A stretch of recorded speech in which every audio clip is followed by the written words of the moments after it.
¿Qué tal si abrimos nuestras Biblias en Filipenses capítulo 4? Cuando le canto, la tierra se estremece, los muros caerán. Cuando le hablo, Filipenses capítulo 4. se rompen las Y vamos a ir cadenas. en el capítulo 4 al versículo 4. No vamos a pararnos porque no vamos a leer sino un solo versículo. Entonces vamos a ubicarnos ahí en Filipenses 4, versículo 4. Cuando todos lo tengamos, por favor, me hacen una señita. Pueden levantar la mano, pueden decir amén, o ustedes verán cómo hacen la seña de que ya están. Si no lo han podido encontrar, busquen un cristiano que sepa buscar en la Biblia.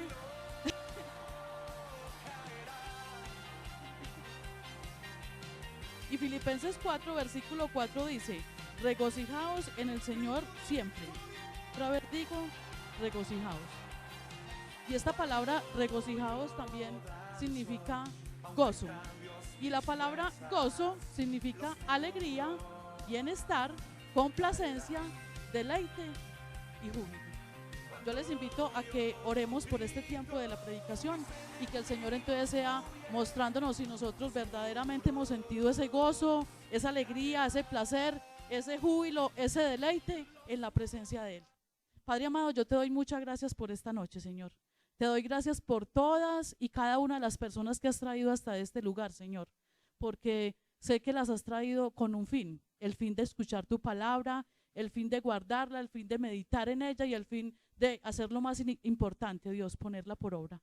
En tus manos nos ponemos esta noche, Espíritu Santo, en el nombre de Jesús. Amén y amén.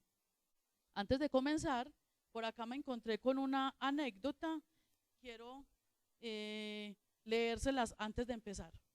Dice: cuando una señora que era cristiana, ya estaba bien de edad y sufría de artritis, se sentaba delante de la ventana del frente de su casa y allí veía el tráfico movido de la calle y comentaba: yo no sé lo que haría si no tuviese todo este movimiento para distraerme.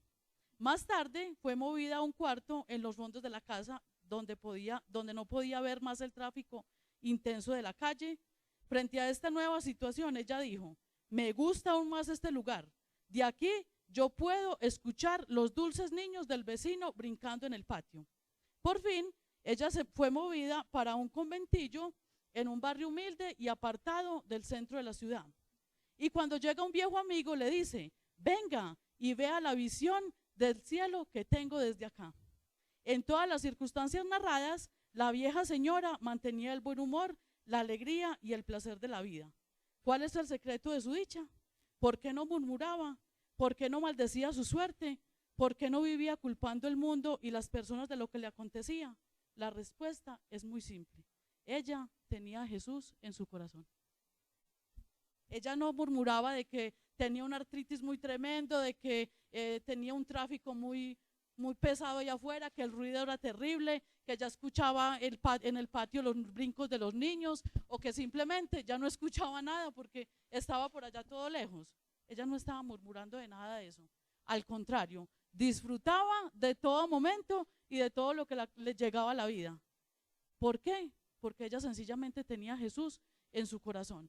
Pues aquí también vemos que Pablo, en la carta a sus amados filipenses, se goza, tiene un placer inmenso y una alegría grandísima cuando les escribe a ellos esta carta y él se encuentra en la cárcel.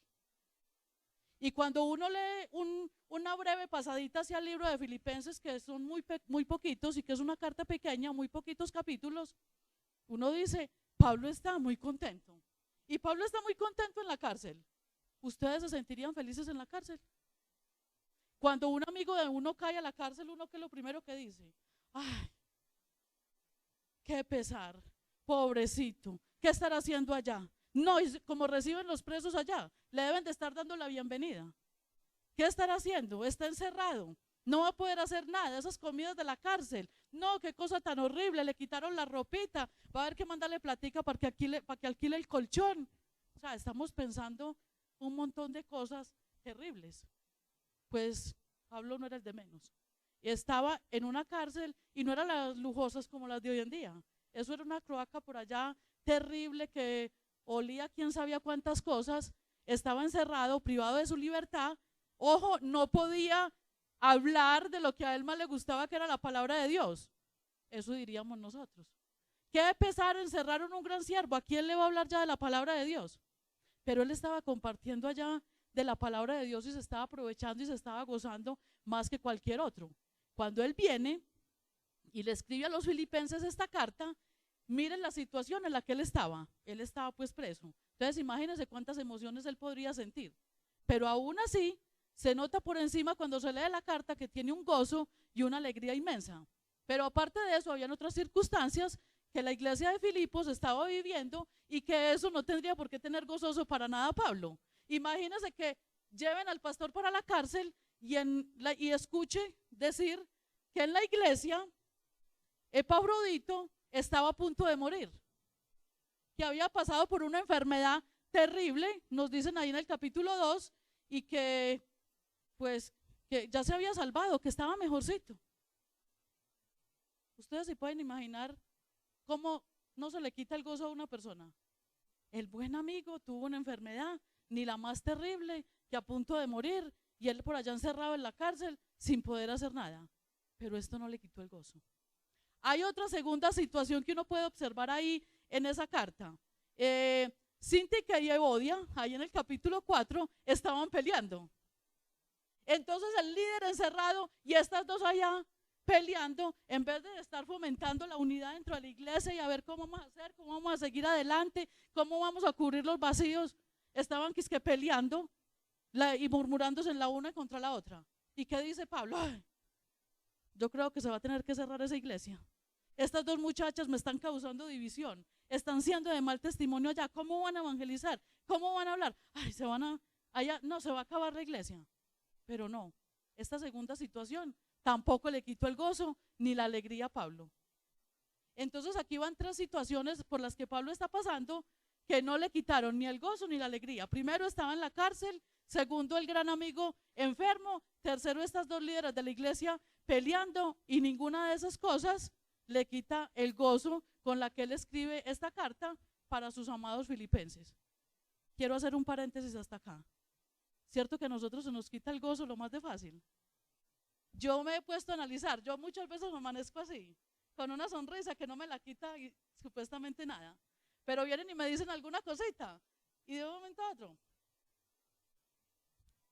se me acabó el gozo, se me acabó la risa, se me acabaron las palabras y empiezo a llorar, pero de la tristeza, pero del dolor, pero de la angustia.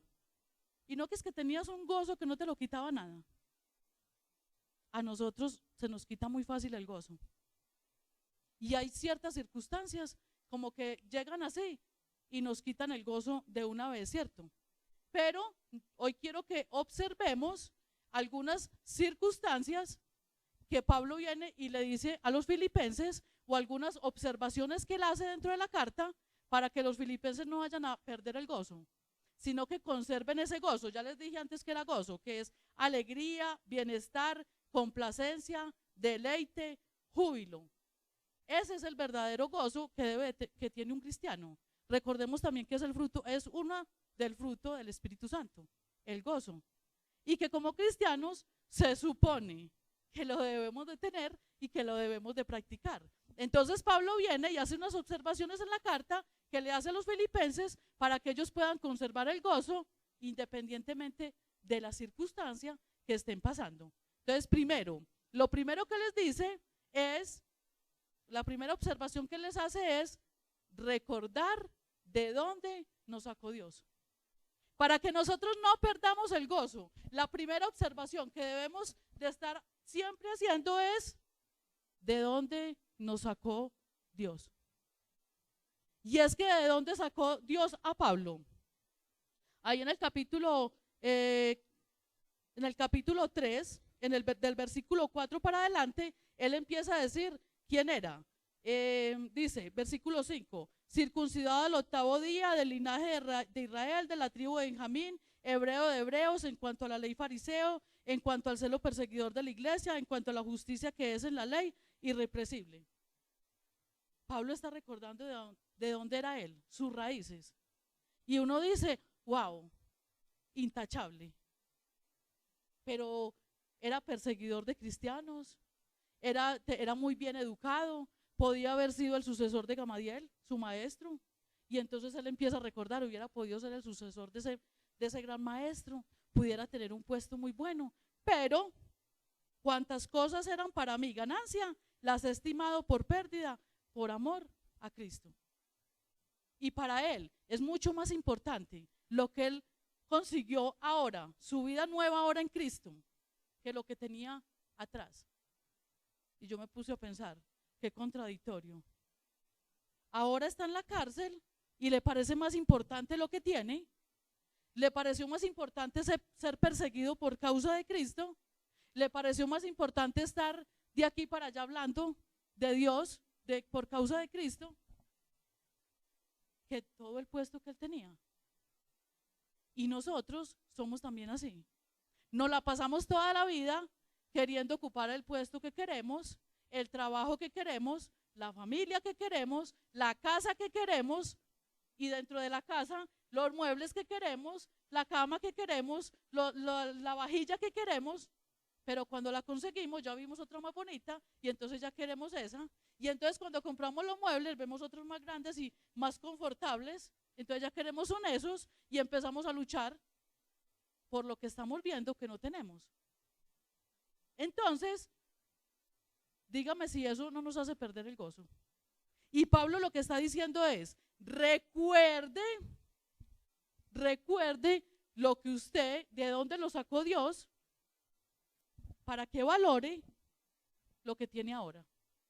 Y entonces uno podría empezar a decir, Pablo tenía mejores cosas antes que lo que tiene ahora. Y usted y yo también podríamos decirlo. Es que yo vivía mejor antes de conocer a Cristo. Y ahora que acabaron de pasar estas fiestas, ¿cierto que sí? ¿Cuántos no se querían ir a rumbear o no nos queríamos ir a rumbear el fin de semana? Yo viví una presión tan terrible el fin de semana. Primera vez en mi vida que tengo unos buenos amigos mundanos. Primera vez en mi vida que me relaciono con unas buenas personas que les gusta la farra. Y créanme que me tenían el viernes, el sábado y el domingo, gracias Ana, que me decían, ¿sabe? Váyase para su casa y alístese que la invitamos a comer lo que quiera. Pero nos vamos a ver a tal cantante. Y yo el sábado me fui convencida para mi casa, que sí, claro, hágale que yo voy y me baño y ya, a las 11 de la noche voy. A las 11 de la noche voy y me fui. Cuando yo llegué a mi casa me bañé y me estoy enloqueciendo. ¿Yo para dónde me voy a ir? Y empecé a recordar de dónde me sacó Dios. Y yo quiero volver. No, yo quiero volver a esa vida de tristeza, a esa zozobra, a esa que estoy brincando en el mundo y voy, y con esa tristeza y con ese dolor aquí. No, yo por allá no voy. Y me acosté. Cuando al otro día me encuentro con esas personas todas lindas y me dicen, ¿por qué no fue? Pasamos súper rico. Yo también pasé muy rico. Me acosté a dormir y estoy más descansada que todas ustedes.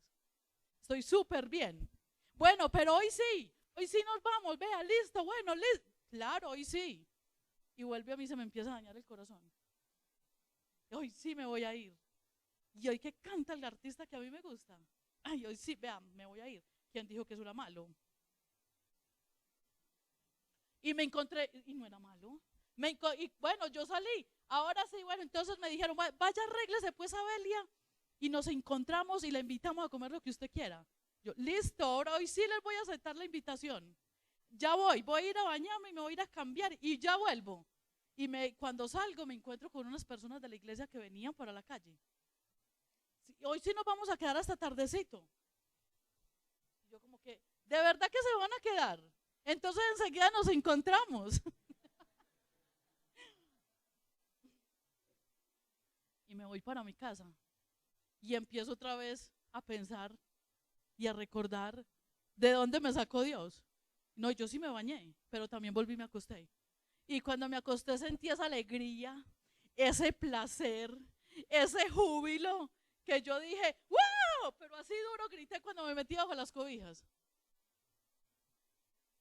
Y ahí pude experimentar que yo tenía el gozo de Dios. Y me puse a orar, me metí bajo la cobija y yo dije, ay Señor, yo estoy tan contenta, tan feliz. No sé qué es lo que siento debajo de estas cobijas, pero estoy tan contenta. Me siento tan feliz. Esto es algo tan placentero, decía yo misma. El gozo de Dios, de recordar que es que yo no quiero volver atrás. No quiero. ¿Es malo ir a las fiestas? No sé, cada cual lo tendrá en su corazón. Si es bueno, si es malo estar allá en el bochinche, no sé. Personalmente para mí sí es malo. Personalmente para mí sí. Y entonces, porque yo sé que para mí sí, yo le tengo que huir a eso. Porque claro, a mí me gusta la bulla, a mí me gustan los cantantes, a mí me gusta gritar y a mí me gusta estar por ahí parchada. Como yo sé que eso a mí no me conviene, porque yo ya sé de dónde me sacó Dios a mí, yo ya sé de dónde sacó Dios a Sabelia, que ella se metía a las discotecas y se montaba en las mesas a bailar, ya se los he contado. Entonces, como yo sé que eso no me traía a mí un gozo, sino en el momento, yo a eso le corro. Y cuando vengo y me encuentro con Dios y siento que es mejor esa sensación que siento con Dios a esa sensación que sentí antes de Dios, entonces yo digo, aquí me quedo yo. Y eso es lo que Pablo les está tratando de decir a sus amados filipenses. Recuerden su vida antes de Dios. Y es mejor con Dios, así estemos colgados del pelo. Así el mundo nos ofrezca felicidad, así el mundo nos ofrezca dinero, así hayan unas propuestas de trabajo súper buenas, así hayan unos amigos súper chéveres que te estén brindando su amistad, así hayan un montón de deleites y un montón de cosas buenas que te ofrezca el mundo. Si Dios te muestra que a ti no te conviene, que eso te va a robar el verdadero gozo de Dios, pues corra. Y lo que Pablo les está diciendo a ellos es, yo me siento gozoso en la cárcel. ¿Por qué? Porque estoy haciendo lo que Dios quiere que yo haga, hablar de su palabra. Y no me importa donde quiera que esté, pero si Dios me trajo a la cárcel y aquí me ha traído personas para que les comparta de su palabra, yo estoy gozoso aquí en la cárcel haciendo la obra de Dios. Y así mismo hoy viene y nos trae a nosotros al recorderis. Si nosotros estamos más bien en nuestra casa, con nuestra familia, en el lugar donde estamos, regocijados en Dios, pudiendo tener esa intimidad con Dios, pues quédese ahí mejor y piense de dónde lo sacó Dios, que no eran momentos tan buenos y tan placenteros, sino era solamente superficial, solamente el instante. Entonces por eso es que Pablo ahí, en medio de esa cárcel negra y oscura, se siente contenta. Traigamos a la mente la viejita con el artritis, con el dolor tan impresionante que tenía en los pies. Ella lo que quisiera más era silencio. Pero cuando se sentaba en el balcón de la casa, lo único que veía era un tráfico ni el tremendo. ¿Y ella qué hacía? Se gozaba en eso. Qué bueno que Dios me puso aquí para ver ese tráfico y disimular este dolor en estos huesos. Después se va para la pieza de atrás. Qué bueno que Dios me trajo aquí para escuchar esos ruidos de esos niños y así disimular que tengo un dolor en estos huesos. Qué bueno que a cada uno de nosotros Dios nos haya traído hasta acá para poder gozarnos en su presencia y así poder evadir un montón de cosas que el mundo nos ofrece que dice que son buenas. Pero qué bueno que nosotros todos los que estamos acá podemos conocer de Jesús de una manera diferente y podamos llevarlo en nuestro corazón de una manera diferente y podamos agradecer que la vida que tenemos ahora es mucho mejor que la que teníamos atrás. Yo agradezco la vida que tengo ahora porque con todo lo que ha pasado últimamente, yo no sé qué fuera de mí si yo no fuera cristiana. Créanme que quizás estaría en el bar de la esquina. De pronto. No fuera lo más conveniente, ¿cierto?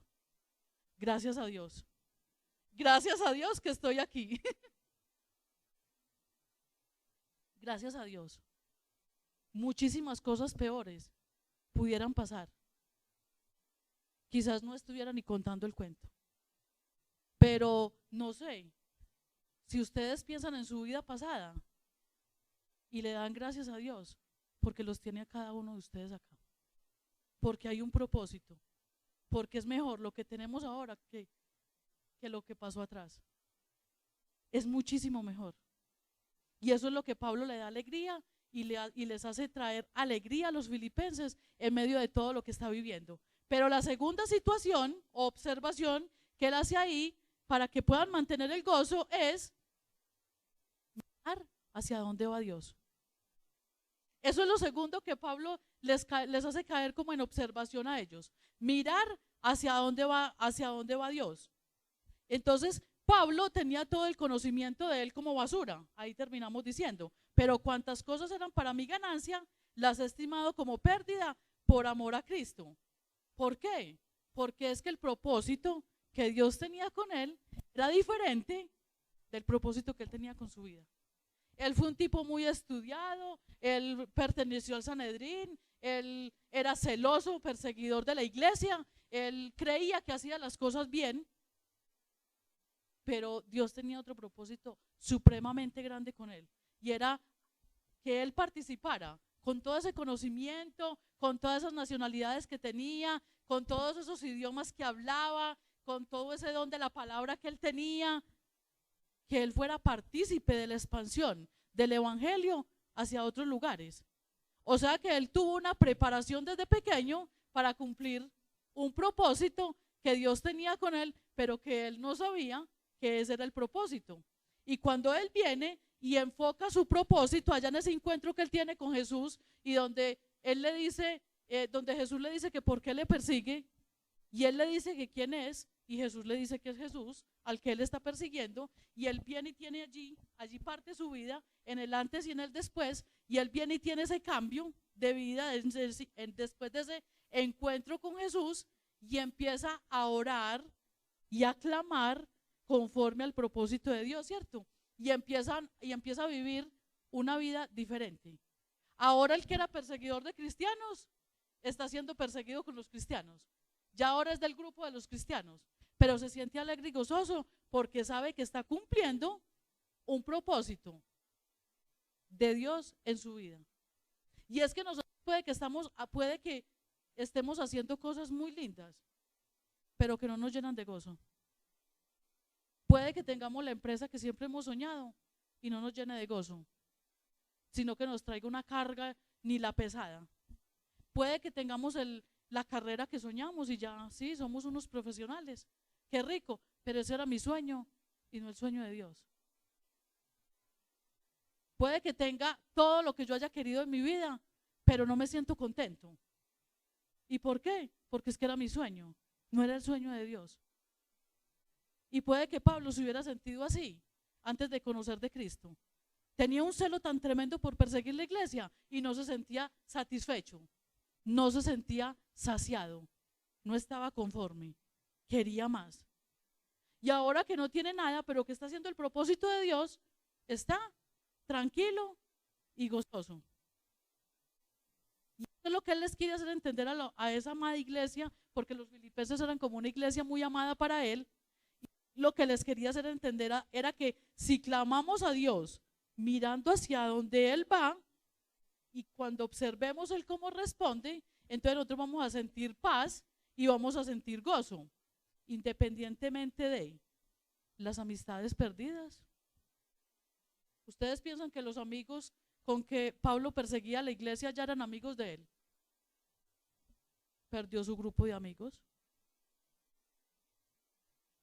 El grupo de amigos con que nosotros farreábamos, ahora son nuestro grupo de amigos. No, a mí me llaman la pastora, la pastorcita mentirosa. Entonces, eso fue lo que Pablo hizo. Tenía gozo independientemente de las amistades perdidas, de los empleos dejados. Pablo tuvo que dejar su puesto allá de sumo sacerdote, no sé qué desempeñaría él esos altos cargos allá dentro de él, donde él estaba en el Sanedrín. ¿Por qué? Por amor a Cristo. Él dejó todo, lo tomó por basura. Todo su carrera, por decirlo así. Él la dejó por amor a Cristo. ¿Y cuántas personas cuando Dios les hace un llamado no dejan todo por amor de Dios? Y entonces cuando piensan, yo pude haber sido un gran ingeniero y pude haber sido muy feliz, sí, siendo un ingeniero, podía haber sido fundador de X o Y empresa, pudiera tener dinero. Uy, ¿cuánto gana esa persona con la profesión que yo hubiera podido tener? 5 millones de pesos. Y ahora estoy hasta pagando arriendo, pero me siento gozoso por causa de Cristo. He escuchado a muchos siervos de Dios que dicen así: cuando Dios los llama a servir, dejan su ciudad, dejan sus estudios, dejan la carrera soñada de toda la vida por enfocarse en lo que Dios les está diciendo que se enfoquen. Entonces se están yendo hacia donde Dios quiere que vayan, están escuchando la voz de Dios. Ya vemos muchos cristianos dentro de la iglesia que decimos que somos cristianos, ahí me involucro yo, pero no hemos sido capaces de dejar muchas cosas por el llamado que Cristo nos hace. Porque es que también tenemos una familia que come, es que también tenemos unos sueños que cumplir, es que Dios me está diciendo que me dedique a las misiones. ¿Y cómo le ocurre a Dios eso? No, es que yo desde el lugar donde estoy puedo hacerlo. Muchas personas tenemos llamados fuertes y nos estamos haciendo los locos de esa manera, porque no estamos siendo capaces de dejar para ir a hacer lo que Dios quiere que hagamos. Porque eso puede significar amigos, hijos, padres, empleos, mucho dinero de por medio. Eso puede significar muchísimas cosas abandonadas. Y no hemos sido capaces de dejarlas, no hemos sido capaces de arriesgarnos. Pero también les tengo la noticia: eso no nos tiene alegres, eso no nos tiene gozosos, eso no nos tiene victoriosos. ¿Por qué? Porque pareciera que fuéramos en contra de lo que Dios quiere que hagamos, pareciera que fuéramos en contra de lo que Dios nos está mostrando, del propósito de Dios. Y cuando vamos en contra del propósito de Dios, no somos felices. Cuando Dios nos llama a que nos comprometamos más, no con la iglesia, sino con Cristo, entonces que nos comprometamos, comprométete a ser más serio, comprométete a ir más a la iglesia más juicioso, comprométete a bautizarte, comprometerte a servir en alguna cosa pues en el ministerio. Mira que Educación Cristiana está atacado hasta aquí sin maestros y vos con ese llamado de ser maestra. Pero, ay no, es que qué pereza madrugar el domingo a las 8 de la mañana culto. Ay no, es que ese es el único día de descanso y uno siempre se va con la familita por ahí a piscina. ¿Cierto? Pues yo lo digo por mí, yo no sé ustedes. Y parece que fuéramos en contra del llamado de Dios y estamos haciendo lo que se nos da la gana, pero no somos felices. Y lo que Pablo les está diciendo a los filipenses es: muchachos, cuando ustedes claman mirando hacia dónde va Dios y se enfocan hacia dónde va Dios, créanme que Dios les responde y podemos ser felices. Pero si nos enfocamos a lo contrario de donde Dios va, pues hacemos lo que queremos, pero felices no somos. O sea que la segunda clave o la segunda observación para poder mantener el gozo y ser felices, según Pablo, es entonces mirar hacia dónde va Dios y pegarnos de ahí. Que Dios va para allá y estoy seguro de eso. ¿Cómo puedo saber hacia dónde va Dios? Pues por medio de mi relación con Dios, por medio de la oración, por medio del estudio de la palabra, por medio de las predicaciones que escucho cuando voy a mi iglesia donde Dios me mandó a congregarme, por medio de las circunstancias. O sea, hay muchas formas para saber hacia dónde va Dios. ¿Qué quiere Dios que yo haga? ¿Cómo quiere Dios que yo me mueva? Pero a veces la pereza tampoco nos deja saber hacia dónde va Dios. Y eso nos hace volver obstinados. Y entonces, uno se levanta diciendo: pero yo, porque si lo tengo todo, no soy feliz. Algo como que me falta. Sí, porque estamos yendo en contra de la voluntad de Dios, en contra de los planes de Dios. Y no estoy cumpliendo los sueños de Dios en mi vida, estoy cumpliendo mis sueños en mi vida. O sea que estoy haciendo lo que me da la gana. Y eso no me va a hacer feliz nunca. Por eso es que Pablo estaba feliz en la cárcel. Estaba cumpliendo el propósito de Dios. No importa él cómo estuviera, pero la obra de Dios estaba haciendo. ¿Qué importa él cómo estuviera? ¿Qué importa que tuviera una gran profesión y estuviera en la cárcel? ¿Qué importa? Estoy haciendo la obra de Dios y soy gozoso. Y eso es lo que él le quería impregnar a los filipenses, para que no perdieran el gozo de vista y siempre lo mantuvieran ahí. Pero la tercera observación es: alabe a Dios. Y ahí en el capítulo 4, versículo 8 vemos: por lo demás, hermanos, todo lo que es verdadero, todo lo que es honesto, todo lo que es justo, todo lo puro, todo lo amable, todo lo que es de buen nombre, si hay virtud alguna, si algo digno de alabanza, en esto pensad. Alabemos a Dios. Alabar a Dios es exaltar, engrandecer, alegrarlo. La alabanza libera. La alabanza sana. Pregunto: ¿cuántas veces nosotros estamos alabando a Dios? ¿Cuántas veces nos desinhibimos y dejamos que el Espíritu de Dios se mueva y entonces levantamos las manos? Yo personalmente he encontrado libertad cuando he dejado que el Espíritu de Dios se mueva en mí y empiezo a alabar y empiezo a dejar que Él se mueva. Porque yo vengo de una familia campesina, que estaba diciendo esta semana que eso de dar un beso, eso de un abrazo, no, que a mí me vayan a dar un abrazo. Yo no, era con las manos así.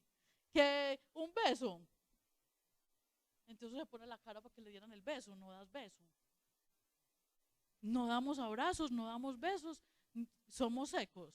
No, levante las manos, no se estiraban. Que alabe a Dios, no. Que mire que el Rey de Reyes, que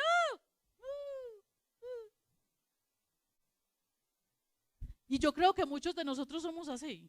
Pero cuando dejamos que el Espíritu de Dios venga y alabamos a Dios y levantamos nuestros brazos y le exaltamos con palabras diciéndole que Él es grande, que Él es poderoso, que Él es omnipotente, que Él es el Rey de Reyes, eso nos hace sentir protegidos. Cuando nosotros alabamos a Dios por lo que Él es y empezamos con esas palabras de adulación para Dios, eso nos hace convencernos de que tenemos un Dios tan poderoso. Nos hace sentir protegidos, nos hace estar ahí abrazados. Y cuando nosotros mismos decimos: es que tú eres el Dios que me protege, el Dios grande, el Dios poderoso, el Rey de Reyes, y uno como que siente como que Dios es tan grande y uno aquí tan chiquitico al pie de Él y que lo tiene ahí abrazado y uno se siente protegido. ¿Quién de ustedes no se ha sentido protegido por un abrazo? Cuando nosotros sentíamos que nuestro papá nos abrazaba, ¿cómo era la protección? Que hay una persona a la que nosotros amamos que nos abraza y nos pone ahí en el pecho. ¿Cómo nos sentimos nosotras? Protegidas. Ahora piense cuando alabamos a Dios y imaginar esa grandeza de Dios y nosotros ahí en el pecho de Dios. Wow. Alabar a Dios por lo que Él es nos hace sentir protegidos, pero también alabar a Dios por lo que Él hace nos hace sentir importantes y valiosos. Señor, gracias porque me cambiaste, porque cambiaste mi llanto en alegría. Gracias porque me sanaste. Gracias porque me has hecho sentir que soy valiosa, que soy grande, que te puedo servir. ¿Cómo nos hace sentir? Valiosos. Y eso restaura. Eso nos restaura. Eso nos hace sentir poderosos. Alabar a Dios en todo tiempo nos libera, nos sana. Queremos sanidad espiritual, queremos sentir una sanidad interior, alabemos a Dios. Queremos salir livianitos, no visite al psicólogo, alabe a Dios. Levante sus manos, abra su boca para alabar a Dios y empiece a mirar cómo se siente. No importa si usted está en la crisis financiera más tremenda, con la enfermedad terminal más horrible, no importa. Pero cuando nos dedicamos a alabar a Dios, se siente la sanidad, se puede sentir. En medio del dolor, cuando alabamos a Dios, se puede sentir el descanso. y se los digo por experiencia propia. En medio de muchos tiempos de dolor en mi vida, mucha gente dirá que yo soy loca aquí en la iglesia danzando, pero he dejado que Dios me tome así de esa manera, y yo salgo de aquí a la iglesia, como que renovada para tomar nuevas fuerzas. Y llego a mi casa otra vez, diferente, cambiada, con la mente oxigenada para tomar buenas decisiones, con la mente oxigenada para poder decir no, cuando hay que decir no, pero uno quiere decir sí. Hay muchas circunstancias en las que uno tiene que decir no, pero es que uno quiere decir que sí. Y créame que la alabanza es una de esas maneras que le hace abrir a uno la mente para poder tomar la decisión que Dios quiere que uno tome, no la que uno quiere tomar en sus propias fuerzas. Y eso era lo que Pablo en medio de la cárcel hacía para bendecir el nombre de Dios. A él le causaba un motivo de gozo su iglesia de Filipo para alabar a Dios. Y a eso él los llama, a que alaben, que se gocen, que piensen en todo lo que sea digno de alabanza y que alaben en todo lo que han aprendido, en todo lo que han aprendido de Dios, en todo lo que se han gozado. Y como estas prédicas son un poquito prácticas, entonces vamos a empezar como a practicar esta última parte. Entonces, primer punto, recordar de dónde nos sacó Dios, y eso que nos lleva un motivo de alabanza. Señor, gracias porque estoy aquí, gracias porque te conozco, y piense de dónde lo sacó Dios a usted. Segundo, mirar hacia dónde va Dios y decirle, Señor, yo ya sé a dónde vas, ahora tomo la decisión de ir contigo y de dejar de luchar en contra de la corriente. Y tercero, alabar a Dios, declarando que Él es el que nos trae libertad y que en Él nosotros podemos ser gozosos y que en Él nosotros podemos ser más que vencedores. Entonces los invito a que tomen posición de personas que alaban a Dios. Y las personas que alaban a Dios se paran, toman un puesto donde quieran, se salen del lugar de confort, levantan sus manos, hacen bulla, utilizan todas las partes del cuerpo que Dios les dio para alabar. Entonces pueden danzar, pueden levantar las manos, pueden gritar. Ustedes verán cómo adoran a Dios. Pero necesitamos alabar a Dios para poder sentir libertad, para poder sentir gozo, para poder sentir verdadera alegría. Necesitamos alegrarnos. En estos tiempos de dificultad, necesitamos que la iglesia esté gozosa en Cristo Jesús.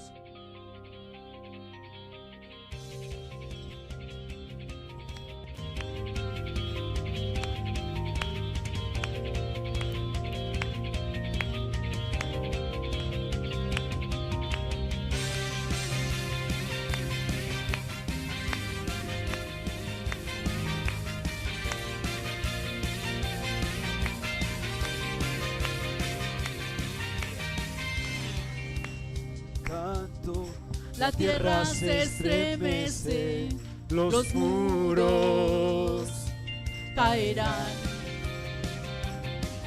Cuando le adoro, se rompen las cadenas, los muros caerán.